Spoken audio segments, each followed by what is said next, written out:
രാജീവ് ചന്ദ്രശേഖറിനെതിരായ മുഖ്യമന്ത്രിയുടെ പരാമർശം ദൗർഭാഗ്യകരമെന്ന് അഡ്വക്കേറ്റ് സുരേഷ്. അദ്ദേഹം ഊരിപ്പിടിച്ച വടിവാളുമായി കേരള രാഷ്ട്രീയത്തിൽ വന്നയാളല്ല. ടെക്നോക്രാറ്റ് എന്ന നിലയിൽ കേരള രാഷ്ട്രീയത്തിലേക്ക് വന്ന വ്യക്തിയാണെന്നും എസ് സുരേഷ്. കേരളത്തിന് വേണ്ടത് ഊരിപ്പിടിച്ച വടിവാളല്ലെന്നും കേരള ജനതയ്ക്ക് അറിയാമെന്നും വിജ്ഞാനവും മികവും ഉള്ളവരെയാണെന്നും എസ് സുരേഷ് പറഞ്ഞു.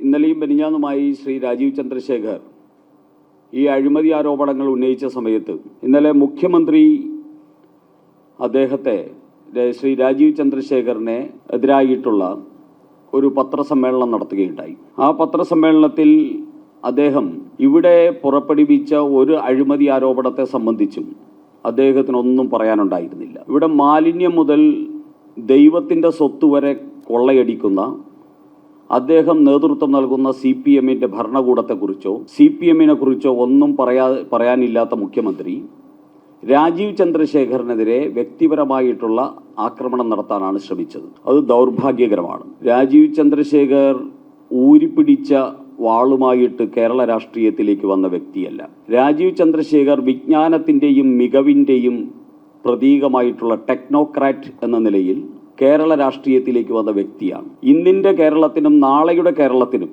ഊരിപ്പിടിച്ച വാളല്ല ഇനി വേണ്ടത് എന്ന തിരിച്ചറിവ് മുഖ്യമന്ത്രിക്കുണ്ടാകാത്തത് സ്വാഭാവികമാണ്. പക്ഷേ ഈ കേരളത്തിലെ ജനതയ്ക്കറിയാം, ഇനി കേരളത്തിൽ വേണ്ടത് ഊരിപ്പിടിച്ച വാളല്ല, വിജ്ഞാനവും അതോടൊപ്പം തന്നെ മികവും നേതൃശേഷിയും ഒക്കെയുള്ള രാജീവ് ചന്ദ്രശേഖറിനെ പോലെയുള്ള വ്യക്തികളാണ് വേണ്ടതെന്ന് കേരളത്തിനറിയാം. ഇന്നല്ലെങ്കിൽ നാളെ ശ്രീ പിണറായി വിജയനും മാർക്സിസ്റ്റ് പാർട്ടിക്കും അത് ബോധ്യമാകും എന്നാണ് അദ്ദേഹത്തിനോട് ഞങ്ങൾക്ക് പറയാനുള്ളത്.